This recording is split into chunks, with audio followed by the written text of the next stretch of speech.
do it. Let's Yep. do it. Hey, what's happening? Maybe Hey, how you doing? Good. Maybe everybody heard me say, let's do it. Well, we are here. It is the 1 o'clock hour on World Wrestling Live, and we have another awesome college wrestling coach in our room and on our page, and I'm excited to meet him. He came from another college in Virginia where he was coaching for a long time, spent time at Virginia Tech. I had one of the coaches on the other day. It was awesome, Frere. Great guy. And I've had the Nordstroms on, so All right, yeah. stuff there. So he's got some coaching experience in him. He also wrestled at Edinburgh, where he was a 4-time qualifier. In the state of Ohio, one of the hotbeds of wrestling. He was a 2-time state finalist and a state champ there. So now he's starting a new wrestling program in D2, I believe, right? D3. D3, okay. D3 Right, yep. at Roanoke College. It's a first-year program. I believe last year, this year, they're doing recruiting, and then 21 is the start of wrestling, right? Our official start, yep. Well, awesome. Well, I got Coach Nate Yetzer. If you know him, great. If not, here he is. Get to know him. And he's got a great college going out in Virginia, another opportunity for kids to get into a wrestling program. And congratulations on the new program, Coach, and welcome to the show. I appreciate it. Thanks for having me on. I appreciate it. Yeah, man, I'm absolutely honored to have you on it and get to meet another college coach and, doing your thing in the world of wrestling. Hey, so first of all, obviously, I guess maybe you're on the other side of this where you're like, hey, this is kind of benefiting us because wrestling doesn't start until 21. So where it's affecting other people's off season, it's really not hindering you at all, is it? I wouldn't say at all, but it's hard to get. Obviously, you can't get kids on campus yet. I think we're going to open campus up July 6th, I believe. So we'll be able to start having kids on campus, for visits. In Division III, it's obviously, it's need-based and academic-based aid. So, the big selling point is just getting them on campus, and have a feel. In Division II, Division I, a kid can do the virtual tour, and you give them a bunch of money and it makes it a little bit easier. So Division III is really relying on getting kids on campus, and figuring that part of it out. So, it's still early. So that's the good thing. It's really early. And I do think things will get better to be able to get kids on campus. So it's for us, it's the lifeblood. It's vital. You have to get kids on campus. Yeah. Cause a little bit different with the money aspect and, right. And kind of things like that. Right. Right. Correct. Yep. Cool. Well, I'm going on here. I'm going to share you with a couple of these nice wrestling groups here. And Virginia's close to PA. We'll send you out there a little bit. All right. All right. And good place to be. Yeah. Well, that's good, man. Well, I'm glad that, maybe this will give you an opportunity to talk to more kids. And when the campus does open, you can have a nice little party and bring all these kids in, get them on campus, sit them 6 feet apart. There you go. Yeah. Our response has been awesome, man. We've been getting a lot of, it's day one, when I was hired, I think we had 60 questionnaires sent to us, over the course of a week. So, I think, there's definitely a lot of interest there. Roanoke's just a great academic school. And kids here are going to get a great college experience, athletically, academically, and socially. So, it's a pretty easy sell, to be honest with you. Yeah, man. And talk about starting a new program, man. What's that like? I know you've been at established programs, right? So you just kind of show up and right. coach, build yourself. What's that like? Yeah. Well, I enjoyed the building part of it. I think that's always appealed to me. This is actually my third program starting up. My first coaching job out of college was at Binghamton, New York. SUNY Binghamton, Division I school up in upstate New York, and that was Coach Tony Roby, who's the head coach of Virginia Tech now. He was the first coach there. The program was cut for 4 or 5 years, and they brought it back, and they hired Roby to kind of build the program back, and I joined him up there as an assistant coach, and it's tough, especially building a Division I program, and not a whole lot of time. We didn't have a lot of time to really get it going. We had a great opportunity to go to Virginia Tech, go down south, and so we took that, and after a year at Binghamton with Virginia Tech, and Virginia Tech wasn't a startup program, but it was not in good shape. Tom Brands was the coach there, and when he left, a lot of the guys left with him, so we were left with not a whole lot there either. So that wasn't really a startup, but it felt like a startup. I can tell you that. And look at them now. Jeez. Yeah. They're rolling. So, well, they got some great people around the program. So, I mean, it always helps.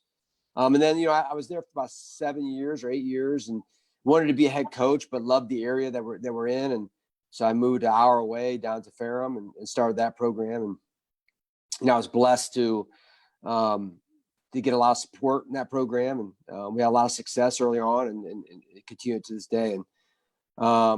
And then, I was ready for a new challenge, I think. And I loved Ferrum and loved what it provided my family, but Roanoke College had a certain appeal to it. My wife's from Roanoke, and we always loved the area. And the school was a great academic reputation, and that's something I was looking for. And it just it was an easy decision after looking at all the positives. Awesome, man. So talk about building a staff, getting yourself together. What kind of philosophy or culture? And I'm sure that has to do with who you bring in as far as your coaches.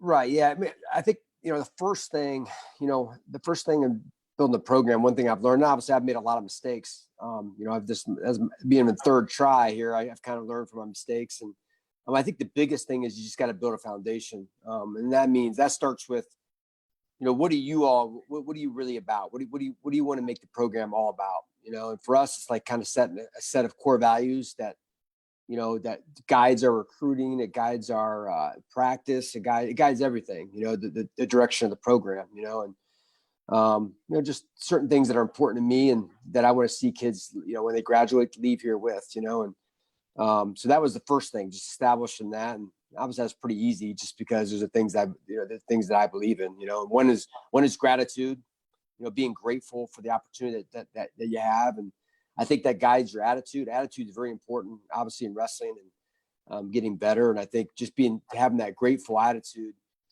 is really important, and that makes, if you don't feel like being in practice, I think if you have that grateful mindset, you appreciate having the opportunity to be able to work out, when a lot of people don't have that opportunity. So that was one of the biggest things. Discipline is really important to me. I think I'm a big Jocko Willink fan. I don't know if you know Jocko, but he talks about discipline equals freedom, and it really does. If you take care of the things you're supposed to take care of, I think it gives you a lot of freedom. And I think that's really important. So, but then that was the first thing, establishing that, and then making sure you surround the program with the right people. That's that's a huge part of it. It doesn't matter what you believe in or how good a coach you are if you don't surround the program with the right people. So I went out and got a guy that wrestled for me, Blake Rosenbaum. He's an awesome role model, very positive guy, and he wrestled for me at Ferrum, was academic All-American, and a guy that really maxed out on his potential, wrestling wise. Did everything I asked of him, and that was easy to bring him on board. And then I went and got in Bryce Vandenberg, who wrestled for App State, and has been a high school coach for over 20 years. So he has great connections in the area, and super positive and organized person, and those were important things to me as well too. So those two guys. We're going to add another guy next year, another full-time assistant next year, and I think that's the future is bright with those guys. Then now it's just about bringing in the right people, the right guys. You know what I mean? And it's I'm out of eligibility. So are these two coaches. So that's good. Bryce Vandenberg, you said? Vandenberg. Yep. And I mean, hey, if he can bring some of that App State culture to your program, then you'll be all right. Because John Mark and those guys up there do a hell of a job, right? Yeah, he didn't wrestle under John Mark, but those guys do. John Mark's a great guy, man. He's done a great job, and I like the fact that he's done it with in-state kids. I think that's pretty cool, And I can see why people don't leave Boone. Yeah, that's a great place. Great place. Like Well, Virginia for you, right? right. Yeah. So that's Salem actually reminds me a lot of Boone. On a smaller scale. It's not obviously not as big as school, but we have over 2,000 students. I don't even know what App State has. They probably have 15 or so, but that's what really appealed to me too. I did a camp down in App State. I helped down there, and it's a great place. Great place to go to school. And actually, Roanoke College reminds me a lot of that. So, Were you at the camp? Were you at the camp last year? No, it was a couple years ago. I didn't make it last year because I think I was out of town doing another camp somewhere. So Yeah, that's the first camp that my son ever went to. That's a good choice. And man, the whole year he's like, I can't wait to go back. Can't wait to go back. That's good. I mean, that's a great first camp for him. So they do a great job. I told my wife, I'm like, hey, I'll go up there anytime. Yeah. I'll take him to the Carolinas. I love it up there. Yeah, it's good. Hey, so I've had a few D3 guys on that coach. I had Norton on. I had the coach over at Greensboro, and one of the big things that gets talked about is why choose D3. There's a lot of maybe not controversy, but people are like, well, I'm going to go to NAIA because they can give me a scholarship or whatever. Right. And but talking to those two guys, there's a lot D3 has to offer that doesn't necessarily mean right. Yeah. help, right? Yeah, absolutely. And I get it. I hate the mindset. I'm either going Division I or bust, right? And I think if you have a love for wrestling, you'll find your place. And man, there's so many good Division III academic schools out there. And if you're really all about, if you really are what you say you are, as far as like about getting a degree, then you shouldn't really discount Division III schools, because there's a lot of great ones out there. But listen, I get it. I get the money part of it. My parents didn't have a lot of money, so it was important that I go somewhere that was going to be affordable. You know what I mean? And so I get that part of it. But I do think Division III can become very affordable, especially nowadays with a lot of the public schools. The cost has gone up a lot. And so we're pretty comparative with Virginia Tech, UVA, and those are great academic institutions as well too. So we're price wise, we're right there with them. So cool. So I'm a recruit. And I'm torn right now. I'm kind of between whatever. I'm not sure kind of what intangibles you're looking for, type of athlete, but I hear there's a new program opening up. It's in Virginia. Right. And what are you looking for from me? And academically, how are you going to help me?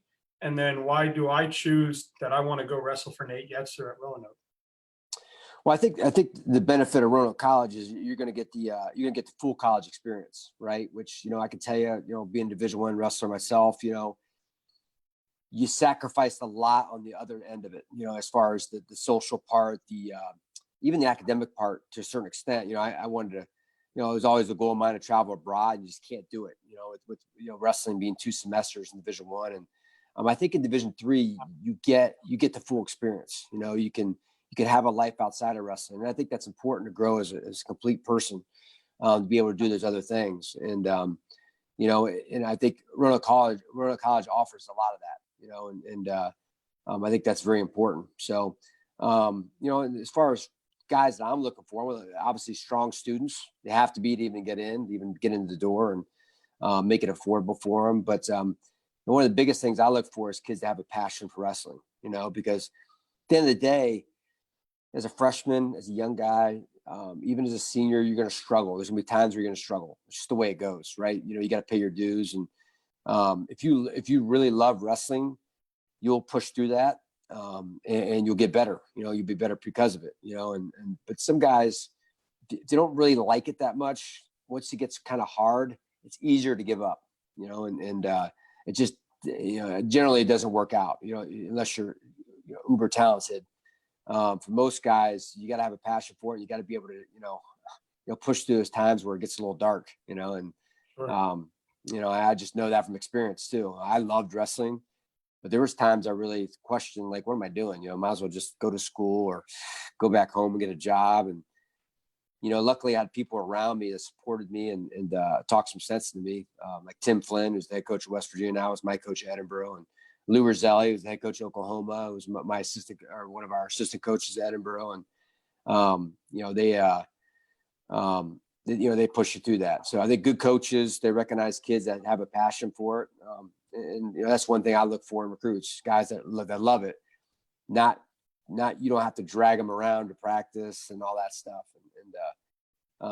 Guys that find a way to get it done themselves. Awesome. So I believe right now you guys are talking to juniors, right? Yeah, some juniors. Obviously, guys are going to be seniors next year. 2021s, we're really on right now, just for the fact that, obviously we brought in 4 guys this year, possibly a 5th. When we probably weren't going to bring in anybody, because we don't start the following year. So this year will be a club year for us for those 4 or 5 guys, and retain their eligibility. So we're focused strictly on 2021s right now. So because we have so many kids interested, we really got to focus our energy and time on those guys, to bring in a large group for next year. Yeah, and when you're talking to these kids, what are you telling them to do to be ready for the transition? How are you telling them to prepare? Because I don't think a lot of kids know what to expect at college level. Right. So we have a weekly Zoom call meeting, like with the current guys and the coaching staff. And we just kind of laying down the foundation. And every time we stress the importance of, we have a group me chat as well too, which I give the guys workouts every single day to do. And some guys do their own. They like to do their own workouts. That's fine. It's important to try to get better every day. And challenge yourself every day. Do something hard every day. Sometimes it's me send them in a like I'm getting ready to send out a book to them all to read, kind of a little little homework to do, and Awesome. Get better mentally. You know what I mean? That's one I just stress, getting better every day. I think it's important. Yeah, because I think talking to a lot of the coaches like yourself, just a lot of kids show up thinking they're still the big fish, and it's kind of difficult to Right. Yeah. look. It's you all got to 7 jump of levels. those guys were all Americans. All 7 of those guys were. Yeah. Yeah, they're gonna have to jump levels. They're definitely gonna have to jump levels. And listen, no preparation you can do will get you completely ready, right? Because these guys have never experienced what they're about to experience, and as far as the amount of work you got to put in, and not just the amount of work, but the consistency of doing it. I think that's where you lose a lot of guys. And most guys know how to work hard, right? But can they do it consistently over a long period of time? That's the key. It's easy to lift hard for a week, but can you lift hard for 6 months? I mean, for some guys, it takes 6 months to see a difference, right? So are you willing to do that? So we try to prepare them as best we can. But at the end of the day, nothing's going to prepare them like actually being here and putting in the work day to day. Yeah, it's all. And I mean, I had a coach tell me the other day that your goal should be to graduate still a wrestler. A lot of Yeah. That's my goal. Yeah, that's my goal for my guys. Yeah. If you show up, if you look at a freshman class, how many of them are left senior year? And because a lot of kids, like you said, they just get to a point where they're like, you know what, I think I'm just gonna live college life and go do my thing. And unfortunately, it just didn't work out, or they chose with D3, you've got smaller classes, you can get to know each other, you feel more in like your high school environment, where some kids go off these big D1 schools and they just get lost in the ocean and they kind of fall back and exactly. Afraid to ask for forgiveness and go check out a smaller school. They just hang out and get their education. Well, I think it's part of its ego. Obviously, I had to talk with another coach not too long ago about, we're both looking at kind of the same guy, and he's all about Division I right now. It's like, sometimes you got to check your ego, and I get it. Listen, I get you want to be able to tell people you're on scholarship, but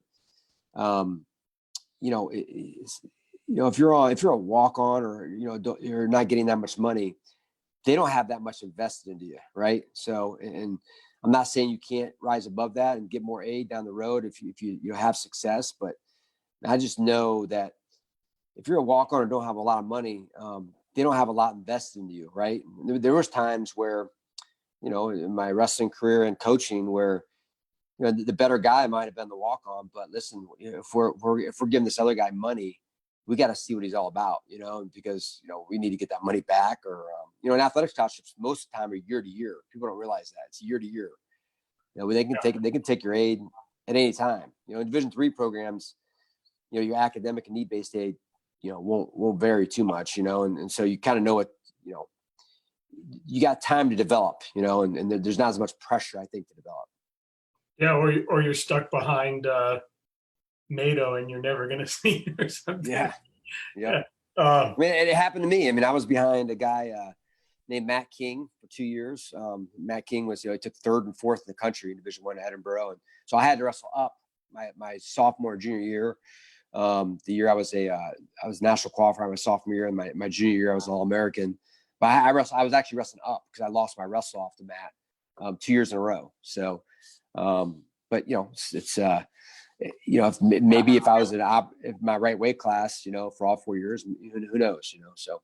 Yeah, you never know what'll happen, but man, it sounds like you're doing great things, man. I look forward to rooting for Roanoke, and I appreciate it. It's super cool getting to meet you and talk with you. And I don't know if you're familiar with my 10 questions, but I'm ready to go. You ready? Yeah, I'm ready. Yeah. All right. This has got to be pretty cool. I was looking at stuff in your area. Pinball museum or museum of art, but that pinball museum, I could hang there. I've been there numerous times with my kids, but I will say the art museum, depends who's showing, but that's pretty cool too. That's some pretty cool, unique things. But sometimes, I guess I'm gonna go with the pinball machine, I think. Yeah, but it looks like that's a really cool town you're in, man. I was absolutely, yep.